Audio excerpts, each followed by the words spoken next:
Um, regardless of like what God has blessed you with and everything that you have right now, do you ever get angry at God? Oh man, I believe that being angry with God is still a relationship. You know what I'm saying? Like Yeah. the same way you would deal with, your spouse or, your kids or whatever. It doesn't mean that you're not in relationship with them. It doesn't mean that you won't go on the next day just because I'm angry at you today. Yeah. So being God, heck yeah. You know what I mean? Especially when things happen in your life or you go through things or grief or, like fatal type accidents or sickness in your body. It's like, those are the times where you're just like, God, why? What the heck? How did this happen? Like, so yeah, I believe being angry with God sometimes is still relationship. He's still like very present. And he's like, yeah, I want your anger. I want your sadness. I want your happiness.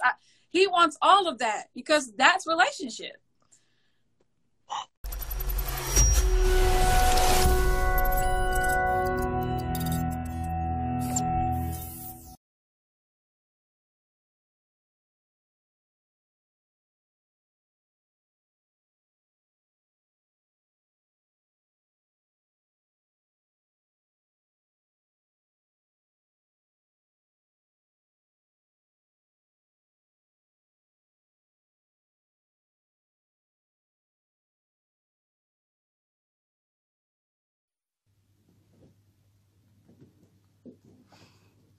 Hey, hey, hey, hey, hey, hey, hey. What up, family? You already know what time it is, baby.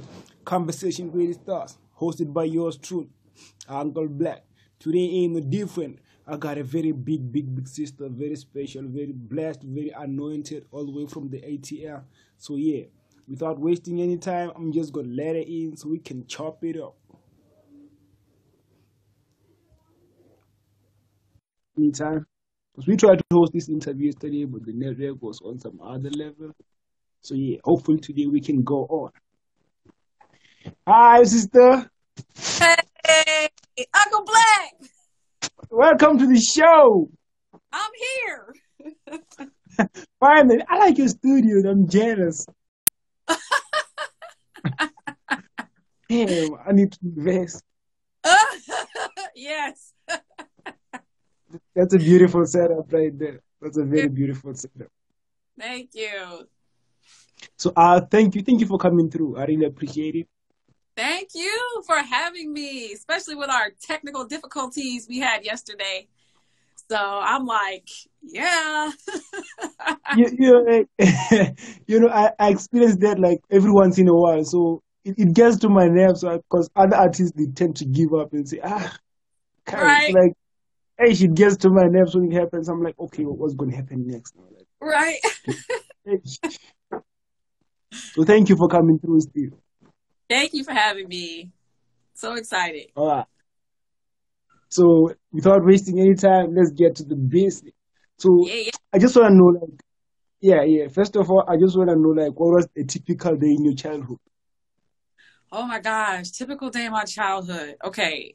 I have been singing since I was 4 years old, and I am a legacy child. My father was in the industry. He toured the world with like the greats of like the OJs, Patti LaBelle, the Temptations, and things like that. So when I was born, I was kind of born into the industry. So as a child, I began performing and stuff like that as a kid with my siblings as well, and we like did a whole lot of shows and touring. We didn't really, our summers were spent performing. You know what I'm saying? Our after school hours were spent rehearsing. So that was my typical life as a kid. Oh, wait, like, we're talking about the time where you were around 4 years? Yes, 4 years old. Yep. Like, you can barely speak properly.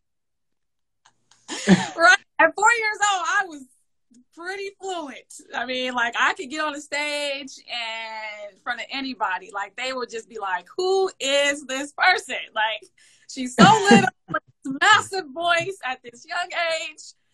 Yeah, bro. I was, yeah. Where do you get that confidence?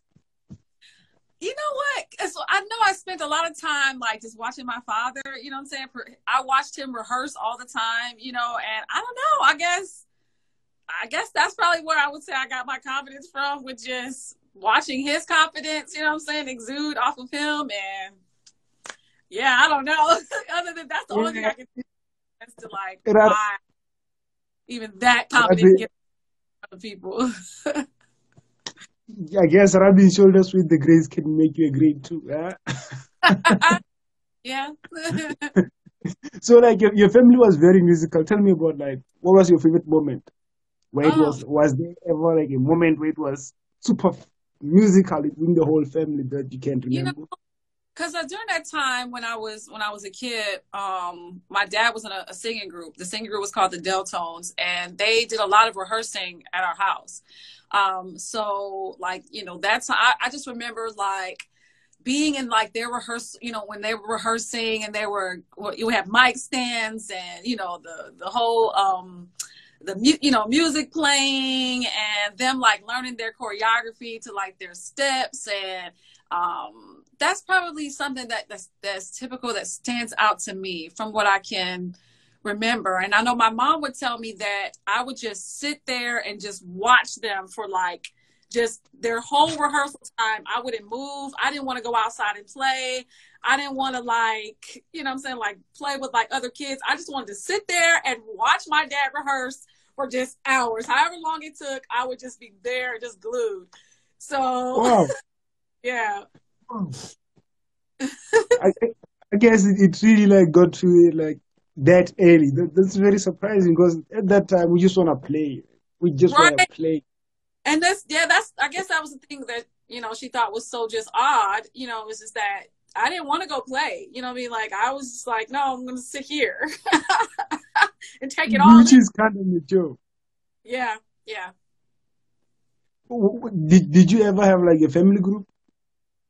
I did. My sisters, I have 2 sisters and a younger brother. And that's who, when I was performing and things as a kid, that's who I performed was with my siblings.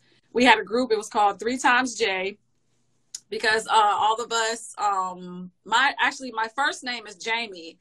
I go by my middle name now, but 3 Times J was because all our first names began with the letter J. And so we performed all around like the Midwest area, from Ohio to, you know what I'm saying, anywhere that was like maybe about an hour and a half radius from us. We that was kind of the general area we toured. How would you get those events? I'm sorry? How would you get those bookings? We had a booking agent at the time that would that would reach out to us, or sometimes we would get shows off of shows. So if we did a show, then people would come up to us like, can you do my show, or can you, you know, so that's pretty much how we got shows, was off of our shows, and we had a booking agent. So actually, you've never been. Oh, but yeah, you started being professional at the age of 4. So yeah, I see it makes sense now. So yeah. Yeah. Yep. Are you under Historical Entertainment? Yes, Historical Entertainment. That is my company with me and my husband. That's our entertainment company that we have now, and we kind of filter kind of everything through that. Oh, okay. That's it. Yeah. Do you have other artists signed? We don't have any artists besides me at this time that we're working with or pushing. So it's just me right now that we're focused on as an artist through the company. Oh, that's great. Like that. Yeah. You're not touching into like the market and trying to do a lot of things at the same time. Like that's really great. Yeah, it's just good to kind of like really kind of hone in on the statement we want to make, you know, and the just being really, really streamlined and real focused. But thinking about that, when you record your first song? When did I record my? I recorded my first song at 8 years old. It was actually for a song that my dad was working on, and I think I did like some some sort of like backgrounds or something on that. But I know that was the first time I was in the studio, and I was 8 years old. So you started off performing before Performing, you record. yeah, before I was recording. Yeah, I wasn't. So whose songs would you record? Would you perform? My dad's. I would record on my dad's songs. Yeah, that he was working on at that time when I was a kid. And I think on our first song with my siblings, I believe I was probably about, I would say maybe 10 or 11 is when we started recording with myself and my siblings, recording our own songs at that time. But yeah. I don't even know what I was doing at that age. Yeah. Yeah. Such a crazy story. So when you release your first song, like how is it received? Say it again. I'm sorry. You release your first song now as an independent, as a solo artist. Actually, let me not say independent. How is it received? How do the people find it? The people can find me, like, I have songs that are on my SoundCloud. You just type in Korin Deanna on SoundCloud. I have music that I've released through Apple Music. There's music, I believe, on Spotify, Amazon. Basically, anywhere you can find music, you can type my name in there, or you can Google my name, and all the areas that my music is, you will surely find. You'll get, that's crazy because I thought like you only do the worship duets only, and you don't record music for a long time. And when I heard your music, I was like, no, she's so great. Like, how come? Like, how did I miss that? Wow. Damn. Thank you so much. Like, going back to your first song, I have this crazy question. Uh-huh. If you had a chance to release it again, would you re-release it? Probably. I probably would. I would love to hear what it would sound like at this time. I have not heard the music that I recorded as a kid in so many years. I would be like, man, if somebody had that music, or like, you know what I'm saying? I would be like, heck yeah, I'll release it again. Not too many people can release their first songs. Most say, nah, too whack, nah. We would. I totally would. Yeah, that's a different story. I like the confidence. It means to start off in the right track. But yeah, Daddy was there. Daddy was shaping you. Yeah, it wasn't, because I mean, I've always kind of been really, really very conscious. You know, I've always been really content conscious. I've always been really like, you know, only sing about certain things. Like, so I've always had a real high level of conscious for what I was saying or what I was putting out there. So and that's before I was, you know, that's before I got like saved and started really living my life for Christ. Even before then, you know, in the industry, I still was always very, very conscious of my content. Like, I don't know why, but that was just part of me. You know what I mean? It's just a part of me. I can't even really tell you how, you know, I ended up that way, but I've always been very, very conscious of my content. That's a very great thing. Like, I know about rappers in most cases, when they compete, they tend to like end up that way. But for Absolutely singers, I don't know what to that, but it's amazing. It's amazing. Yeah. Some people just record senseless things out here. You know, yeah. I just never been that one. I've never been that. I just never have been. And I'm grateful. I'm grateful for that, because now it's like I can look back, or if people were to search me now, they may hear a lot of my music that I did in the music industry before I became kind of more worship driven, you know. So, and if they do go back and Google and listen to that music, it's not going to be too far from what you know what I'm saying? Too far from what I do now. You know what I mean? It won't be like night and day, like, oh my gosh, I can't believe, you know. So that's why I don't have a problem with sharing my music with people, because you're just going to see, you know, my journey of where I've come from, you know what I mean, up until now. Yeah. And I still stand by it. You know what I mean? I still stand by the things that, you know, that I've done, and because I don't, I don't feel like, oh man, that was just horrible stuff. So that's why I You, don't. Yeah, you're not ashamed of your past. absolutely. I like that. So like I believe that's one of the reasons why your music is so soulful. I was wondering what are you trying to achieve with like so much soul in the music? So I mean, I know like soul is just in my DNA. You know what I mean? Like it's because a lot of the stuff that I listened to growing up, was a lot of stuff my dad was listening to that he was around or music that he was singing. So soul is really, what I'm saying, like the heart. I think it's the heart of me. I think it's the heart of me. So that's where I would say it came from. Yeah, did you grow up like fully in church? No, I did not. I did not grow up in the church. I didn't like. I would go to churches like Easter. Really? Yeah, so like, I could probably I went to a number of churches, but to say I grown up in the church, like go to church every No. Sunday, sing in the choir, da da da da. No, I didn't do any of that. Never sing in choir? No. Wow. So how do you become the worship leader?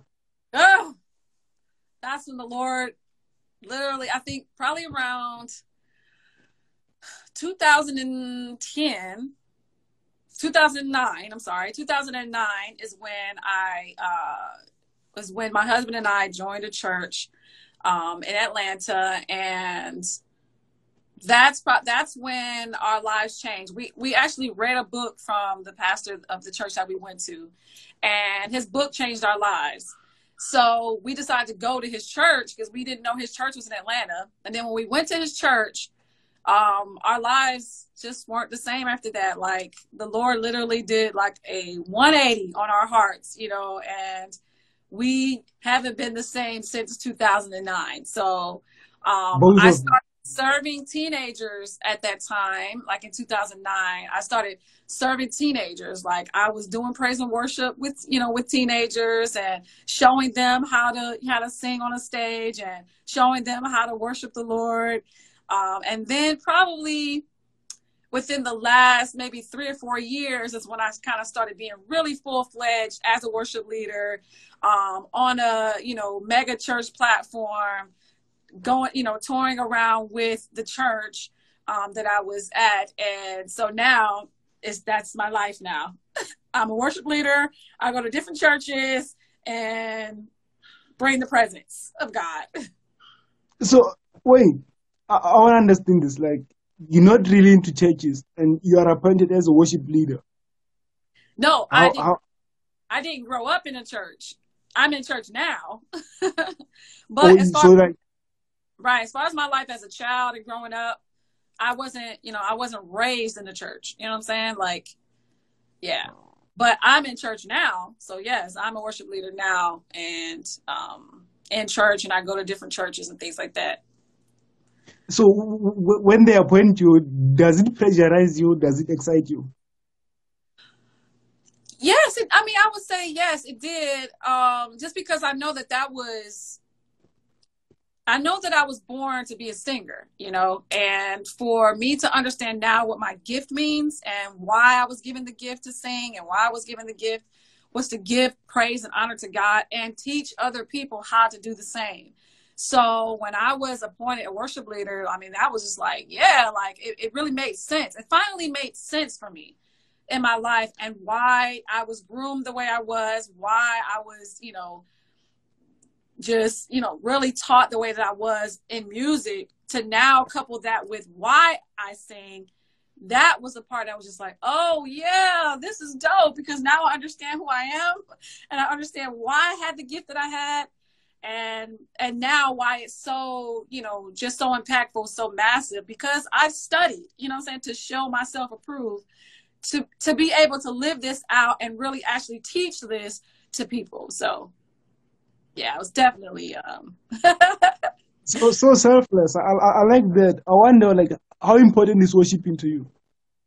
how worship is my life, man. It's my life. it's a lifestyle for me. It's not just something that I do.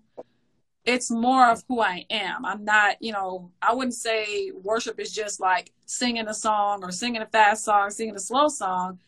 Worship is like your life. Like you're taking your everyday life and you're placing it before the Father as a reasonable sacrifice. So worship is my sleeping. Worship is my drinking. Worship is my going to work. Worship, like how I deal with people. Worship is the relationship with my husband. Worship is the relationship with my kids. Like it's literally a lifestyle. It's not just me getting on the stage and singing and, and a church type thing. It's really a lifestyle for me. Um, Regardless of like what God has blessed you with and everything that you have right now, do you ever get angry at God? Oh man.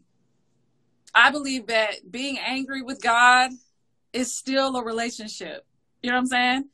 Like the same way you would deal with, your spouse or, your kids or whatever. It doesn't mean that you're not in relationship with them. It doesn't mean that you won't go on the next day just because I'm angry at you today. So being God, heck yeah. Especially when things happen in your life or you go through things or grief or, like fatal type accidents or sickness in your body. It's like, those are the times where you're just like, God, why? What the heck? How did this happen? Like, so yeah, I believe being angry with God sometimes is still relationship. He's still like very present. And he's like, yeah, I want your anger. I want your sadness. I want your happiness. He wants all of that because that's relationship. I love like you view to that because it's very different. Like it's very very out of the box. Like I like that. I like that. I like your mindset. Like, I love your mindset. You think very different. Like, yeah, I like. So you're now a worship leader and you're turning it into a different level where you're hosting sessions at your own home. It's at your own home, right? Yes. Yeah. Yeah. Worship to live and live to worship. That's how you say it, right? Yes. Yeah. Well, yeah. So like, what made you wanna do the transition? How important was it for you to bring it to the social media? So I would say maybe about 2 years ago, or maybe a year and a half ago, the Lord had told me about doing worship duets. And at the time, this was pre-pandemic. And at that time, I was kind of thinking of like, all right, Lord, so you want me to do this idea, but I'm like, where would I do it at? Would people care if I asked, people to worship with me, would they want to, So for so long, for like a year and a half, I kind of sat on it. I sat on that idea because I was afraid to do it. And I was just like, I don't know if people will even, if they'll even care, And then this was after the pandemic hit, the Lord brought it back to my remembrance again. And he told me now is the time. So it's like, again, I was still like, okay. I'm still like, all right, Lord. All right. Now I'm like, but then I started seeing people broadcasting from their homes because during the pandemic, everybody was in their homes. Everybody was, interviews were happening in their homes. Or like everything was just more so home centered. So then he dropped it in my spirit and was like, you're going to do these duets from your home. And I was like, oh my God. Who's going to come to my house? Who's going to want to stay in my house? Yeah, exactly. So forget it. I'm like, bump it. I'm going to do it. He showed me the first ones that I've done. He showed me the names. He showed me the names of the people, who they'd be. I saw the setup, everything. So I reached out to those people. I asked them, will you sing with me? Do this worship duet with me. I told them my vision, my idea. And they were like, yeah, I'll do that.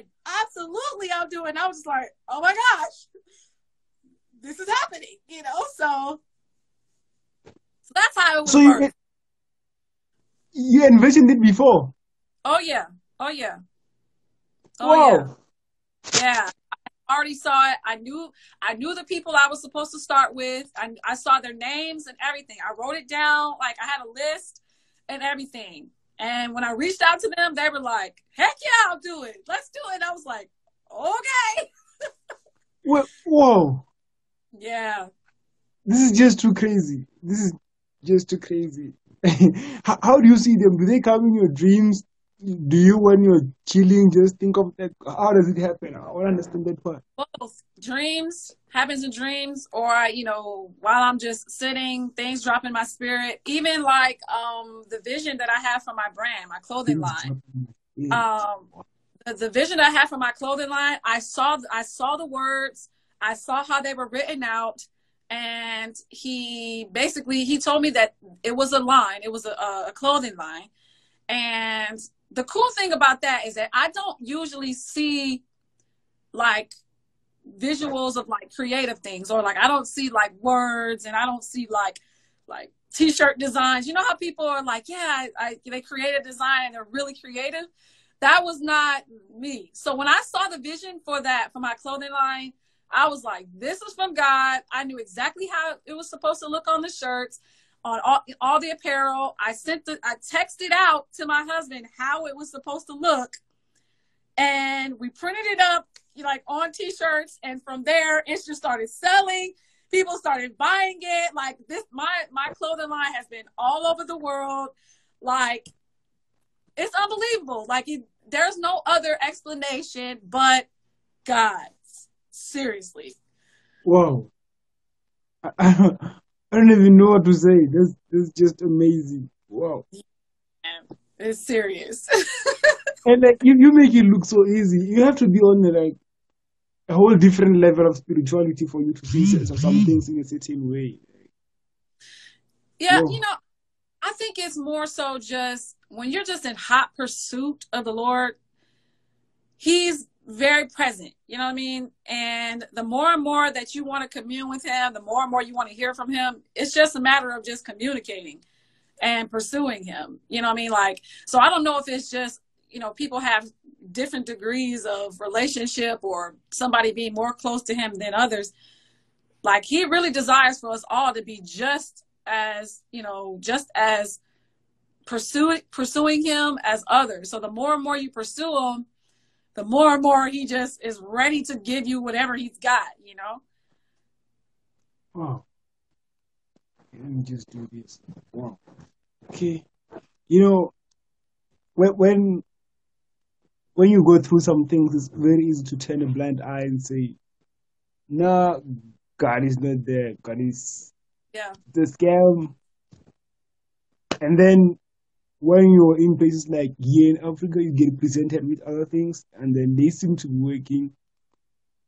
I believe you study like these things, about African, the religions, how it works, like the spirituality. So, right. What is your take on religion versus spirituality? Because most people say religion is chains. What's your take on that? Oh yeah, that I would agree with that. That I believe religion is just like a whole bunch of rules, a whole bunch of laws, a whole bunch of bondage, that kind of points out all of the flaws that we are, and points out all of the things a lot of things that I don't think we can really attain anyway, even if we tried. And that's where Jesus comes in, for us, because He knew that we weren't able to fulfill all of those things that was in place, whether it's like commandments or whatever. He knew that. That's why He sent His Son to die for us, so that we would be able to live our lives out and unashamed and without blame and without, blemish, and taking the sins, away from us, even the ones that we've committed in the past, the ones we're going to commit in the future. And so it's like, that's why for me, spirituality makes more sense, because it's like, yeah, we're flawed. Everybody knows that the humans are, that we as humans are flawed. We all know that. And everybody, even when it comes to religion, there's really no, it's like different degrees of, some people think, they can, live a certain way or live their lives, like a certain way. But others are like, yeah, I'm not able to fulfill that, but they know that they're flawed. You know what I'm saying? So, yeah. so I just feel like spiritually, or our spirituality, our relationship with the Lord is way more important than religion and living your life, like trying to abide by these laws, trying to live by these rules, and we can't. Yeah, it's really tough. It's really tough. Yeah, we can't, and we know that. And so it's like having different degrees of, you could fulfill one thing, but then you fail in the other. Everybody's not able to fulfill all of these, all these laws. And he knew that. That's why he sent his son, Jesus. Thank you. God bless you.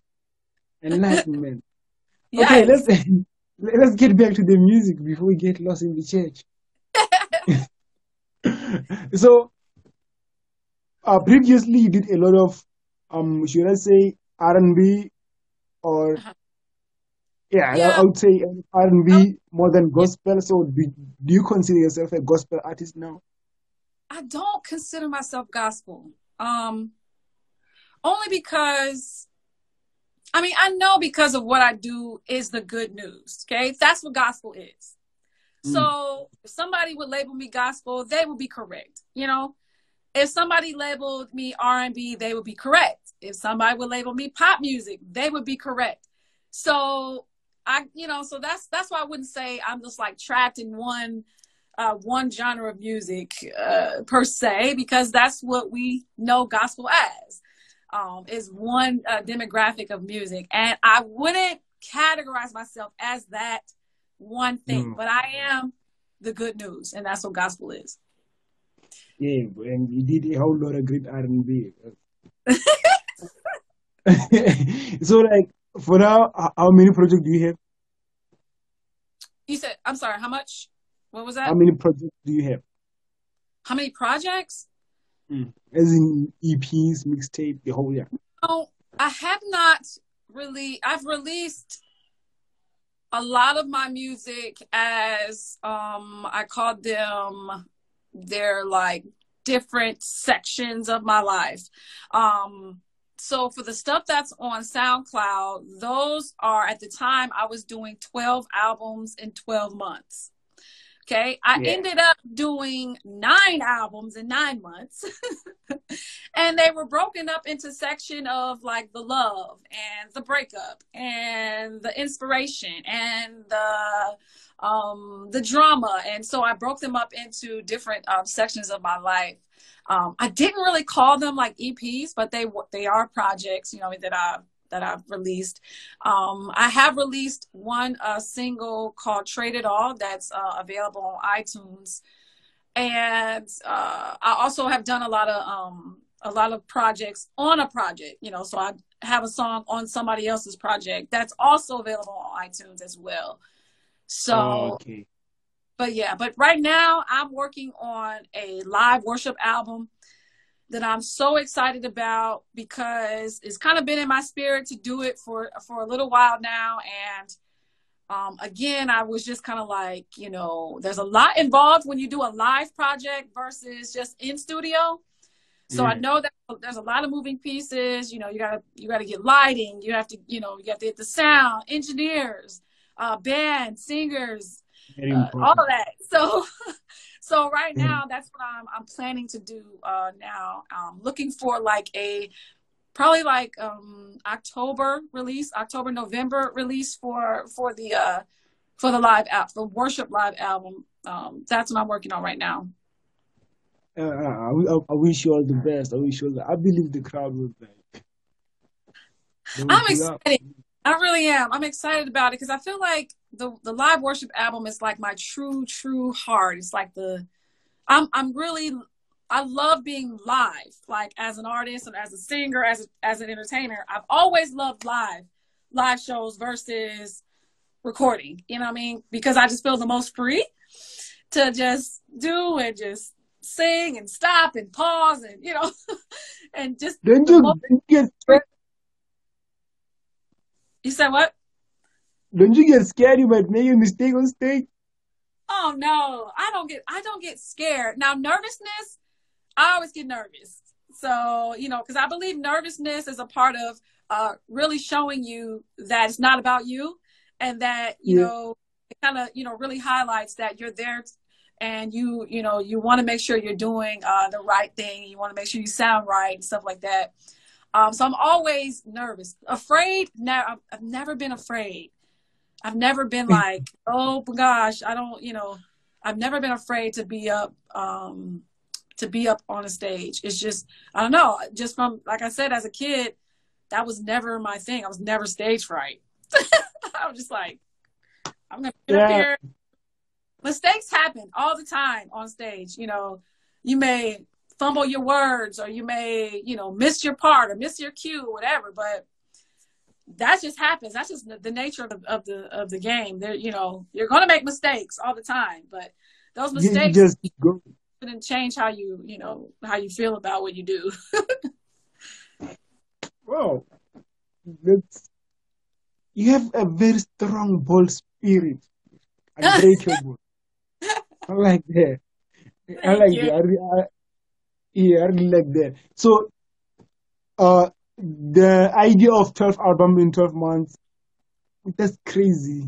That's Yeah, it was great. crazy. Where It does was it great. come from? Like, what were you trying to achieve? You know what? I was trying to creatively just pour out. Okay, I wanted to just pour out creatively, because I don't think as creatives we get the opportunity to just pour out everything that's in you without anybody critiquing it, without anybody, telling you it's good or not, without, like, I was just like full go. I don't care what anybody thinks about it. I'm just gonna do it. People were like, "Are you really gonna do that? That's a lot of songs to just give out." Because I gave it out for free. It was just like, "Hey, download it, check it out, tell me what you think." But like, people were just like, "That's a lot of music. That's a lot of work. You really want to do that? Do you want?" And I'm like, "We were born to do this. Like, I am a creative. I'm a songwriter. I'm a singer. I was born to just create. So whether somebody likes it or not, or whether they think it's great or not, that's not my concern. I have to just be ready to pour out what's in me." So it was crazy though. I loved every moment of it. It was crazy. It was a lot of work, and I do not regret it for a second. It was Wow. wonderful.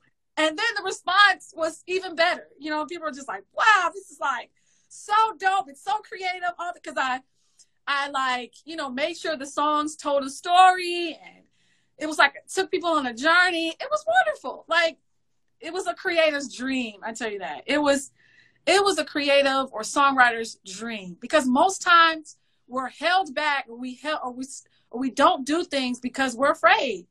We're afraid people are not going to get it. We're afraid they're not going to like it. We're afraid they're not going to respond to it. But it's like, man, when you just pour out every freaking thing in you, it's not going to matter what people think, because you're going to feel so, like, wonderful. Yeah, yeah. The fulfillment. Yeah, I like that. Refreshed. Yeah, so like you were fully fulfilled. Because it's our So, gift. sorry? I said you'll be fulfilled because it's your gift that's pouring out. And our gift alone should fulfill us, not what other people think of it. Yeah. So like it's more about fulfilling your purpose as a human being. You feel that Absolutely. I know what I was here, I did what I came here for. So I'm Absolutely. happy. And no regrets. I like that. So like when listening to your albums, what's this special thing that makes me want to listen to the next album? Why should I come and listen to the next album if I've heard the first To hear the continuation of the story. one? Yeah. Because, I believe it kind of gave um, a real life. I mean, because it was real life based on the life that my husband and I have lived in our relationship. We've known each other since we were 15 years old. So a lot of the journey in that music is our journey. You know what I mean? So it's really not like I made these songs up out of the blue. Like, these were inspired from my own life, my own relationship. So to listen to the next one is to continue in the journey. And I understand where we're going from here. Absolutely. Alright, that's perfect. That's the perfect response. I like. I thought I wouldn't have expected that because I was thinking you'd tell me about like the difference in projects, working with different producers, different sounds, like, and then All you right. gave me a whole like. That's why I say I like your mindset. But it's cool, cool. So as time goes, you're doing R&B. You get to write songs for like Latoya Like It from Destiny's Child, Right. and then Chili from Chelsea. How does Yeah. that happen? How does that happen? After I got signed to a label in 2007, and at that time I was working on my own project and just artist developing and learning, learning the business, learning about, just everything that it is when you're signed to a label as an artist.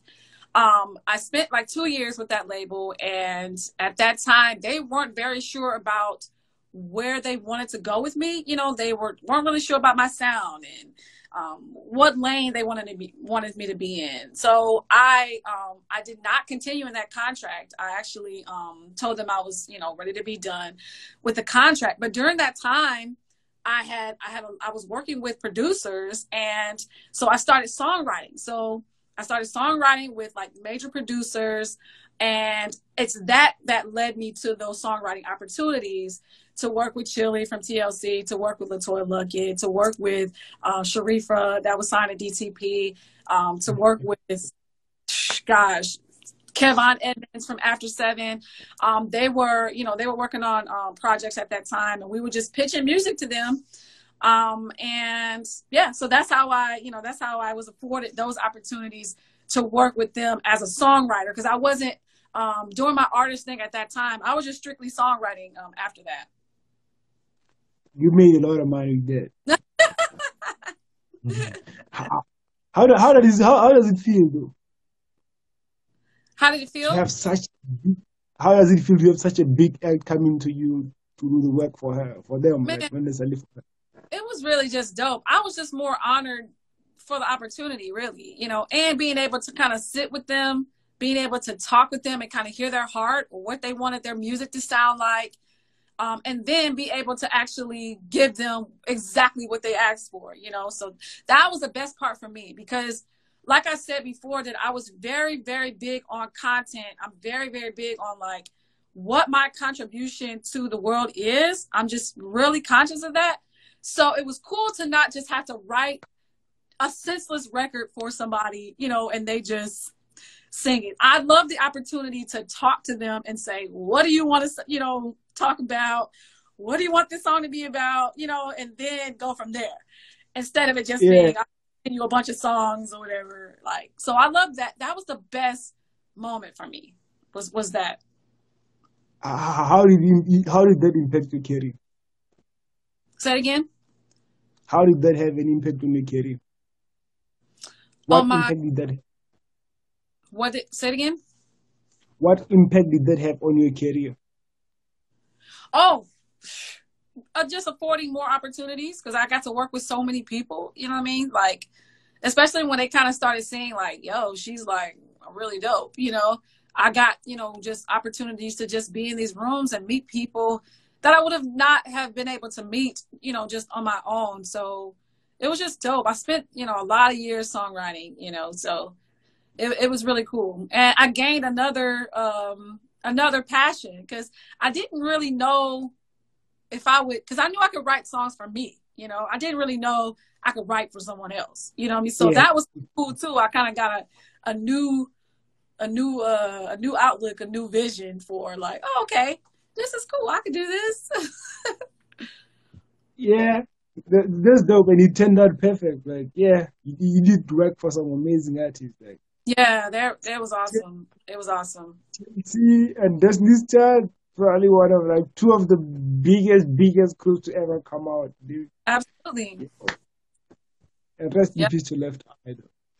So I believe like the big producers you're talking about, like it's the likes of Urban Rockstars.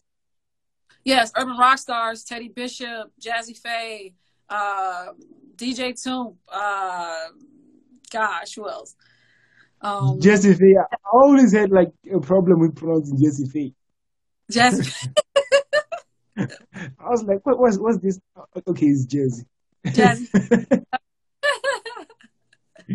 I left it at that. Yeah. So what had you learned from all those big guns? What have I learned? First of all, I've learned that not everybody in the business is, bad business people, or not everybody is, arrogant or, just thinking about themselves and so self-centered. Like, I was able to work with people that were like really good people, with really great hearts, and really just was like, wanted the best, and, respected me, as a, cause at that time I was new, I was a new artist. I was a new songwriter. So, they could have treated me like, who is this, but they really didn't. They were very welcoming, very respected my craft and what I did. And so that was good for me, cause that impacted me greatly, of just being able to be in the industry and not be so impacted negatively, about it. Now there's some negative things and negative aspects, but I could say that the people that I got to work with, they weren't, terribly bad people. They were good people and wanted, work and wanted to work and wanted the best. And so it was good. I learned a lot. I was grateful for it. That's a beautiful thing. I guess that's why you're humble as well. Yeah. I'm blessed, man. I'm truly blessed and truly covered, because, being in the industry is not really, a lot of people have a lot of horror stories, about it. And there's some bad things that happen and occur. But I know, just looking back over certain, that I was covered. I know I was protected. I know certain things and certain doors that were closed on purpose, what I'm saying, for me. And so I'm grateful for my journey and being in it. Cause I know there was a lot of things that the Lord had his hand on my life, and I didn't have to endure, certain degrees of the business that others have, because I know there was a covering over my life. I know it now. Finally, like, that's what matters. You finding it. Yeah. So like, taking it a little bit back to worship. Have you ever been in a point where like you feel like I'm working with the wrong artist?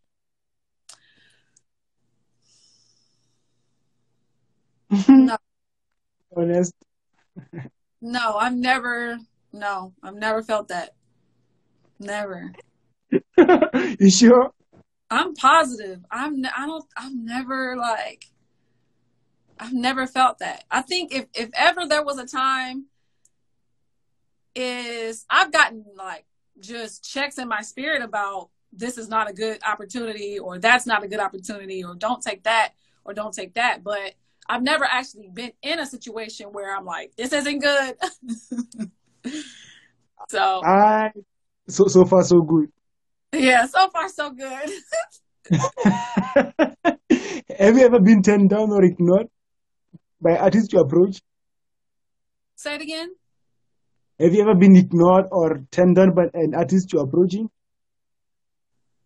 Yeah, like especially for some of these worship duets that I've been that I've been doing. I've reached out to people about doing it, and they've turned me down. For whatever their reasons are. Some people give reasons, some people don't. But I don't, that doesn't really deter me from doing what I do, because I know the people that are a part of it are the ones that are supposed to be, and the ones that aren't, they aren't. Yeah. So yeah, straight up. I like that. I like that. So like, so far, which session was your favorite? From the duets? Oh my gosh. Yeah. Oh my gosh, bro! I have so many favorites. I can't oh my gosh, I have so many favorites. I can't pinpoint. Like, they're all wonderful, because they're all like, they all have a different sound and a different feel, and OMG, I cannot. I don't know. I can't give you a favorite. If they're all just in their own right. So I love them all. I don't know. I can't give you. I don't have a favorite. I don't. Right, I understand that. I understand that. And I also understand that you're protecting something. Protecting some relationship. Okay, I understand that. So, speaking on that, I understand that you're married. How long have you been married? I've been married for 11 years. I've known my husband. What? Yes, 11 years. I've known him since I was 15. We met in high school. So we were high school sweethearts. Yes. So, Ooh, it really works, ne? huh? It really works. Like you really need someone from high school. Mm. It really works. Yeah, Now, yeah. our journey is extensive, okay? Our relationship and our journey is very extensive. We're actually in the process of writing it out and literally putting it together so that we can pitch it for like a Netflix deal or like to shoot it as a movie or as a book or whatever, because our story is so deep and wonderful and just a testament of God's grace. So yeah, it's it's a really good, really good story. Yes, yes. Wow, I guess you must be best friends. Oh yeah. Oh yeah. We do everything together. He's the one who shoots all of my duets, all of my videos, everything. He does all my Oh, photography, all the editing. We're literally we're each other's, you know what I'm saying? Like we are connected and bonded for life. speaking on that, I want you to give credit to the person who stood now and who's your husband. Like, cause Yeah, I can see the camera movements. They're really nice. Cause like yeah, the focus, like, he's really nice with. He's really nice with. yeah. After That's the 11 years, he's probably beast. yeah. He's the media man. We call him the media man because he knows all aspects of media. That's him. Oh, he's one of those men. Like, you Yeah, want the marketing, he's here. You want the editing, he's here. You want, all right. every aspect, it's him. You found yourself a Superman. Pretty much, because you know that term where they say "jack of all trades, master of none." He is the Yeah. jack of all trades, master of all. Okay. Yeah. Like, before I can let you go, like I want you to talk about what's this the live worship that's coming through. When is it coming? The live worship. We're set to release it around October, November-ish. That's my goal. That's what I'm kind of going for. I don't have a date yet because I'm still putting all the pieces together. So I'm looking at around like October, November for the live worship album. Yeah, and it's Will there be an audience? gonna be so amazing. I can tell because you're already amazing on this home. Like, yo, it's so amazing. You even forget it's at home. Like, it's just so beautiful. Wow, that's dope. That's dope. Uh, she might just sing. We'll never know. So, what else are you working on that's coming? I'm sorry. What else are you working on that's coming this year? So I guess right now the live album is the thing that I'm like putting all my energy in. I also have a show that I just launched last Thursday called Worship and Therapy, where me and my friend Nazinga Benton, who's a licensed therapist, we kind of talk about a lot of things that's happening around mental health. And just the stigma with it. We're really jumping into the culture about it, talking about it, starting the conversation about mental health and how it affects our culture as African Americans, our culture as Christian believers, and really just tackling a lot of the issues that a lot of us deal with, but no one's really talking about. So I just launched that last Thursday, and that'll be every Thursday night at 9 o'clock Eastern Standard Time. And besides my worship duets that are coming weekly, I have so many people that are coming every Saturday morning.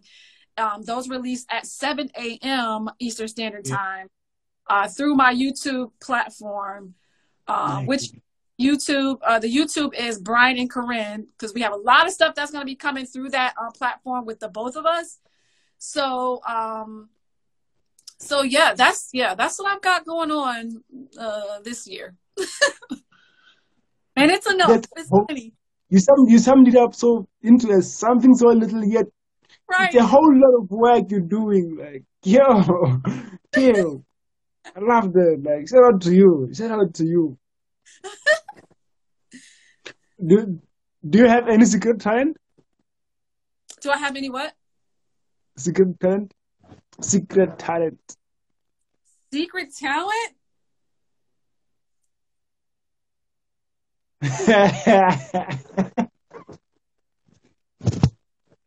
I don't think I have a secret talent. You sure? I don't have a secret talent.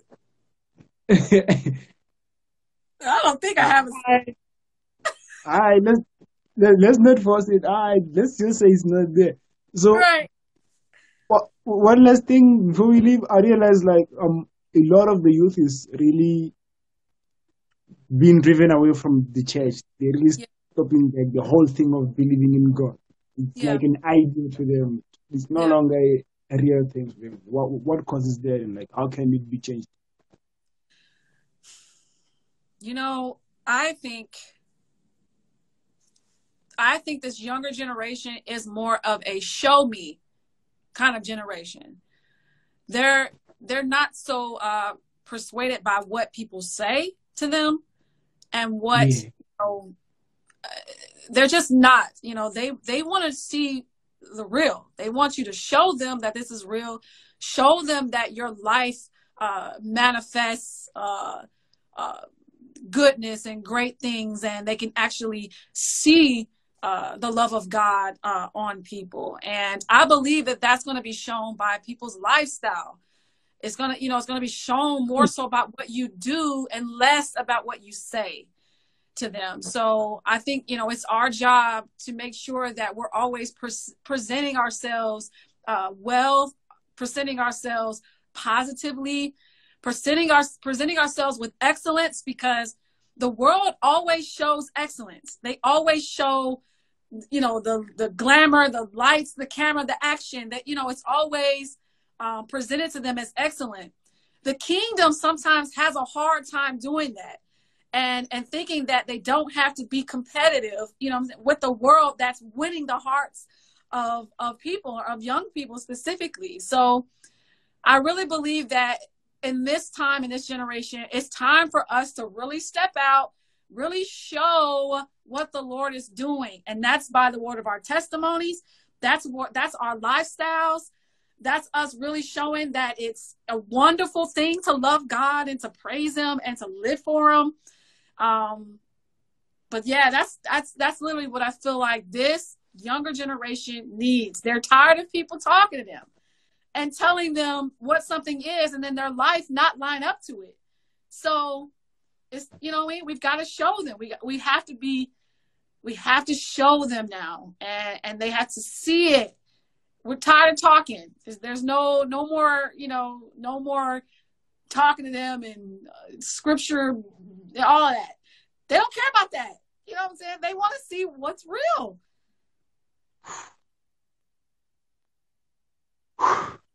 Yeah. Thank you. Thank you for that. Wow. Wow. They're tired. They're tired, and I don't blame them, because I'm tired too. You know what I mean? I don't blame them at all. It sucks and it's sad, but it's unfortunate because people's talk doesn't match their walk. So now when a person is telling you one thing, all they can do is look at your life and see if it's real. Yeah, Because there's also. you can tell by a person's fruit. So if their walk is not matching their talk, they're like, yeah, miss me with that. I don't want to hear that. So that's how we Yo, witness. look at God. Look at God talking through you. Wow. What, what do you think is the purpose of human beings on earth? I think that's the mystery. I think our existence on earth, I think is filled with so many things. Like, I think it's filled with just us really embracing our gifts, embracing the wonderfulness that God put on the inside of us. A lot of us are filled with so many gifts all at one time. I think that once we really discover, what those things are, we get to enjoy it. We get to enjoy relationship. We get to enjoy our differences. We get to enjoy the wonderful creations that, that there is, from televisions and cars and, trees and plants. Like, there's so much creation to like really like enjoy and love, in this life. I think we focus so much on the negatives and the things that we're not, more than the things that we are.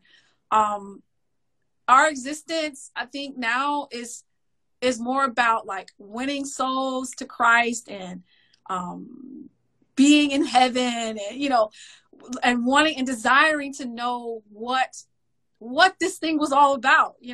We don't know as creation why we were created, and I think we spend a lot of times trying to figure out the why, instead of really just enjoying our time here and then looking forward to meeting the Father, meeting Jesus, and just getting to just sit back and wonder, why was this all, created? What was your intent behind it? Like, I feel like that's, our human existence. I don't think we really know, but I think, we're supposed to enjoy everything, all things, all aspects of it, until we're with him and he gets to explain it all.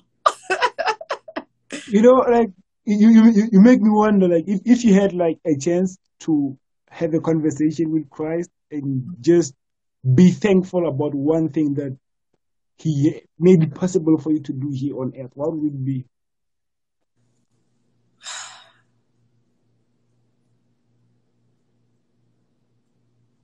I would think the thing that I would be like, thank you for making this possible. I think it's just to be able to impact lives the way that he put the gift on the inside of me to do.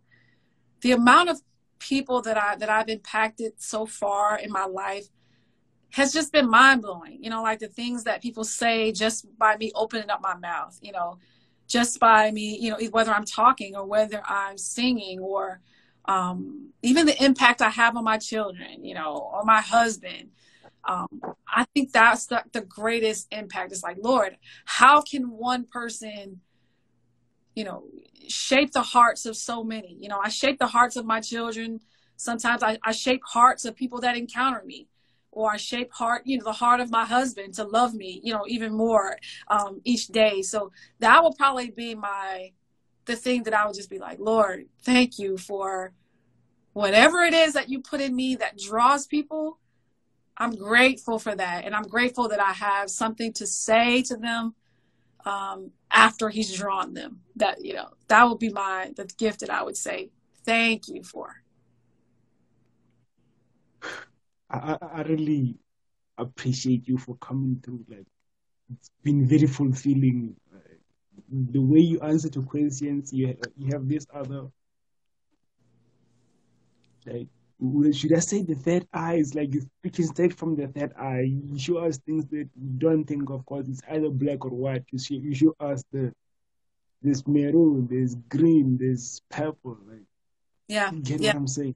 Yeah. I really appreciate you for coming through. Like, it's Thank you. been very special.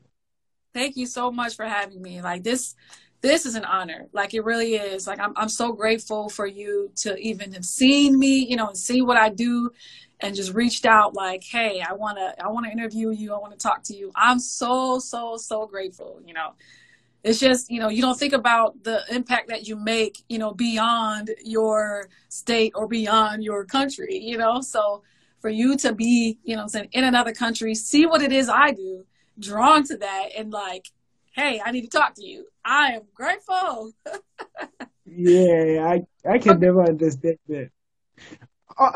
They want you to sing for real. They want you to sing for real. So before you leave, like, can you just give us a worship item here? Ah, okay, let's see. What can I sing? Uh, I'll sing I'll sing a song. It's called "The Battle." I love this song. Okay. So I'll sing. All right.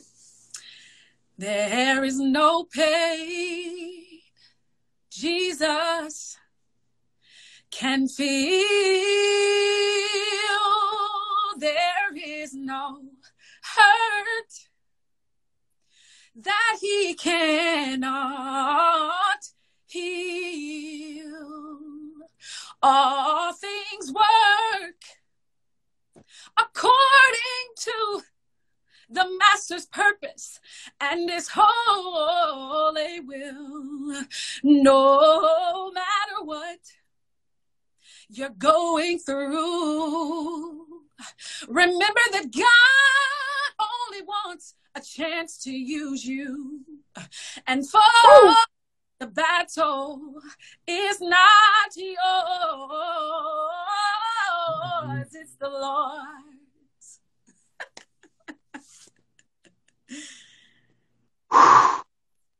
Damn. Take me to church. You said, oh, you're so blessed, so super talented. It's like I've heard you before on the songs, but I didn't hear you. I never heard you. It's like this is the first time I hear you. Wow. Oh, wow. And like this the phone, I wonder like how it really sounds when you're in the same room. Like, Wow. yo, you're blessed and may God continue blessing you. Like, Thank you. yo, Thank you so much. I just is I'm really shocked. This is too much. It's just too much. Yeah, like, yo, once Thank, again, thank you for coming through. Thank you for coming through. thank you so much. Yeah, so I'm just gonna end the whole life so that I can get ready for the next one. Okay. Have a good day. Yeah, thank you. Have a good day. You still about to have a day. Have a Oh good yeah, day. have a good night. Yeah, we about to sleep this side. Forgot. Have a good night. Good day. Bye. Bye. Yo, man. Man. Let me do this real quick. Yeah, shout out to you for coming through and just watching the show. Like, oh man, it's super blessed, super powerful, and anointed. Like, yo, it's been a beautiful show. So we out. I'll see y'all at like 7:30 when we come through with the last interview of the day. God bless. You know, we are Conversation with the Stars, baby.